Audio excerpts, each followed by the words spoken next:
Hello বন্ধুরা, কেমন আছেন সবাই? আশা করি ভালোই আছেন। সার্ভিসিং ওয়ার্ল্ড চ্যানেলের পক্ষ থেকে সবাইকে জানাই অসংখ্য শুভেচ্ছা ও অভিনন্দন। আমি বিশ্বজিৎ, আপনাদের কাছে নিয়ে আসলাম নতুন একটি ভিডিও।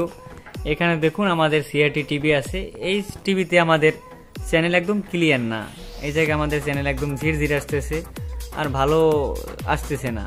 কিছু কিছু চ্যানেল আসে, যেমন বাংলাদেশি কিছু কিছু চ্যানেল আসে, কিন্তু পরবর্তীতে যদি আমরা দেখি যে দূরের চ্যানেল আমরা যদি যাই, দেখবেন দূরের চ্যানেল অনেক কিছু আছে আসে না, আবার অনেক চ্যানেল আসলে এরকম সাদা কালো স্ক্রিন আসে। তাহলে এমন অবস্থা আমরা এই টিভিটার যে সমস্যা আছে, এই সমস্যা আপনাদের নিয়ে আসতেছি আমরা। তাহলে টিভির পিছনের স্ক্রিনে যাই, সবাই খেয়াল করুন। আমরা আমাদের সিআরটি টিভিটা খুললাম। খোলার পর আমরা আমাদের যে সার্কিট আছে, সার্কিটে আমরা ব্যাক সাইডটা আমাদের কাজ করার সুবিধার্থে আমরা একটু সাজাই নিলাম। এখন এই যে আমাদের যে সার্কিটের ব্যাক সাইড আছে, আমার ব্যাক সাইডে আমাদের যে পাওয়ার কেবল আছে, ওই জায়গায় আমরা একটা এক্সট্রা এসি কর্ড লাগাই রাখলাম। এই যে আমাদের এসি কর্ডের কেবল। আর এখন আমরা আমাদের এসি কর্ড আমাদের যে সার্কিটের যে সিরিজ লাইনের যে চেক দেওয়ার সিরিজ লাইন, আমরা সিরিজ লাইনের কানেকশন দিয়ে দেবো। তখন দেখুন আমরা সিরিজ লাইনে কানেকশন দিলাম। আশা করি আমাদের টিভিতে লাইন আসছে। আমরা এখন ভোল্টেজ পরিমাপ করব। এখন আমাদের ভোল্টেজ পরিমাপ করার জন্য আগে, যেহেতু আমরা জানি যে আমাদের চ্যানেলের সমস্যা আছে, চ্যানেল কম আসে অথবা চ্যানেল ছেড়ে দেয়, চ্যানেলের ঠিকঠাকভাবে কালার আসে না, এই সমস্যার কারণে আমরা আগে আমাদের যে ভোল্টেজ রিডিং আমরা ডিজিটাল মিটার নিয়ে নিলাম।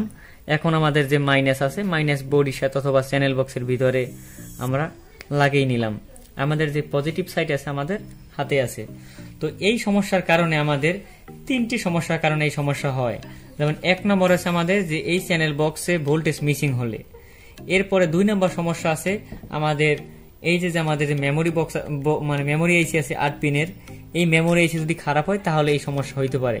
এছাড়া পরবর্তীতে যদি আমাদের এই চ্যানেল বক্স যে আছে, চ্যানেল বক্স যদি আমাদের খারাপ হয় তাহলে এই সমস্যা হইতে পারে।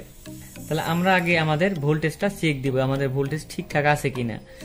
হ্যাঁ, দেখুন আপনারা আমাদের যে এজিসি ভোল্টেজ আছে আমাদের চ্যানেল বক্সের, আমাদের এজিসি ভোল্ট প্রায় 4 থেকে 5 ভোল্টেজ থাকবে। দেখুন এখানে আমাদের 4 ভোল্ট আছে। পরবর্তী ভোল্টেজটা হচ্ছে টিউনার ভোল্টেজ 2 নাম্বার। এই টিউনার ভোল্টেজটা আমাদের প্রায় 20 থেকে 33 ভোল্ট এইরকম একটা ভোল্টেজ শো করার কথা, যেমন 15 থেকে 30, 33 এইরকম।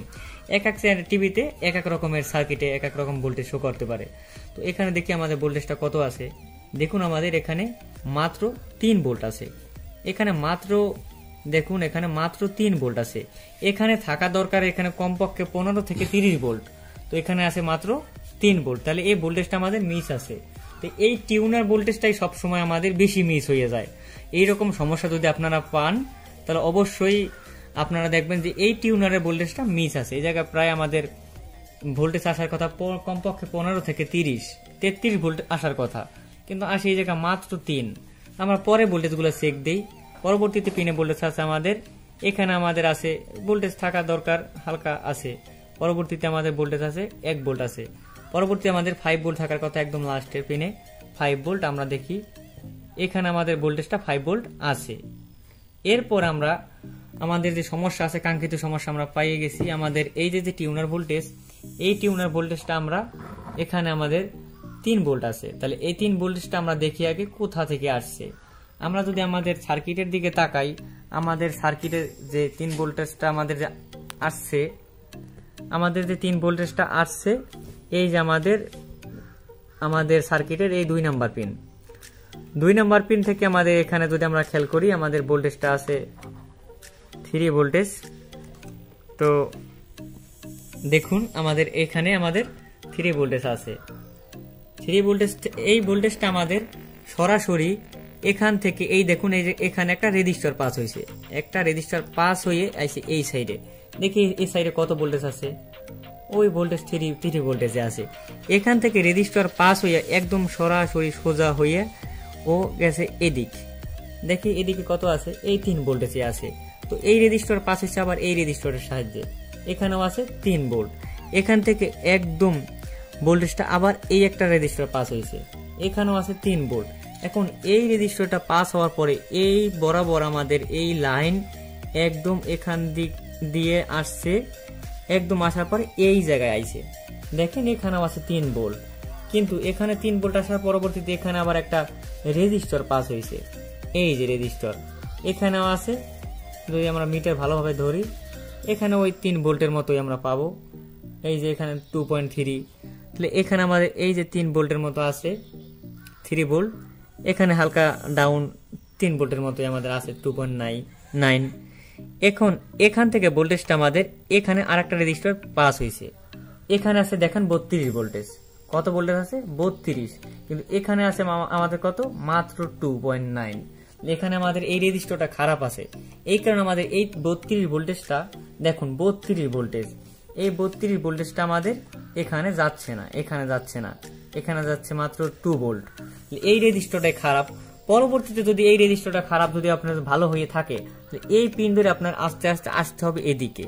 আসার পরে আপনার যদি এই বরাবর আসেন, আসার পরবর্তীতে আপনার একদম এদিকে আসবেন। আসার পরে এইখানে আপনাদের একটা ডায়াকের মতো দেখতে পাবেন, যে ডায়াক আমাদের এইখানে আছে। দেখুন আমরা যদি মিটারটা আমরা যদি ফলো করি, যেমন এখানে একটা পার্স আছে যেটা দেখতে হুবহু ট্রানজিস্টরের মতো, কিন্তু ওর পা আছে 2টা।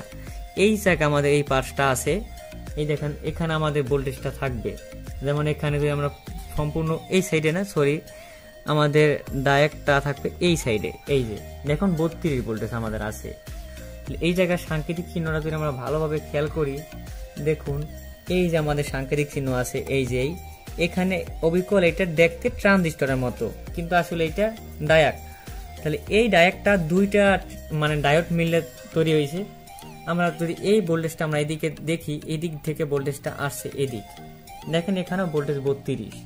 এই 32 ভোল্টেজটা আমাদের সরাসরি এইদিকে চলে আসার পরে, এদিকে আসার পরে ঠিকঠাক ভাবে এই রেজিস্টরটার গোড়ায় আমাদের এই যে নিচে এই জায়গা আসছে। কিন্তু এই লাইনটা তো আমাদের অবশ্যই ঠিক আছে। দেখুন আমরা যদি খেয়াল করি, এখানেও আমাদের 32 ভোল্টেজ আছে, এই যে এখানে 32 ভোল্টেজ, কিন্তু এখানেও 32 ভোল্টেজ আছে, কিন্তু এখানে আছে মাত্র 3 ভোল্ট, 2.9 ভোল্ট। তাহলে এই জায়গায় রেজিস্টরটা খারাপ আছে।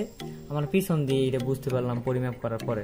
পরবর্তীতে দেখুন আমরা আমাদের রেজিস্টরটা দেখি কি মানের আছে, রেজিস্টরটা আমরা ফলো করি। হ্যাঁ, আপনারা দেখুন আমাদের যে টিভির সামনে সাইড আছে, প্রথমে আমাদের সামনের সাইড থেকে আমরা যদি খেয়াল করি, আমাদের যে একটা রেজিস্টর আমাদের ওই সাইডে উল্টা সাইডে ব্যাক সাইডে দেখলাম যে নষ্ট ছিল, তো এটা 32 ভোল্ট আসছে কিন্তু 3 ভোল্ট বের হয়েছে। এই যে আমাদের রেজিস্টরটা, এইটা আমাদের 15 কিলো ওহম। এই জায়গা বাদামি, সবুজ, কমলা, সোনালী, তো কালার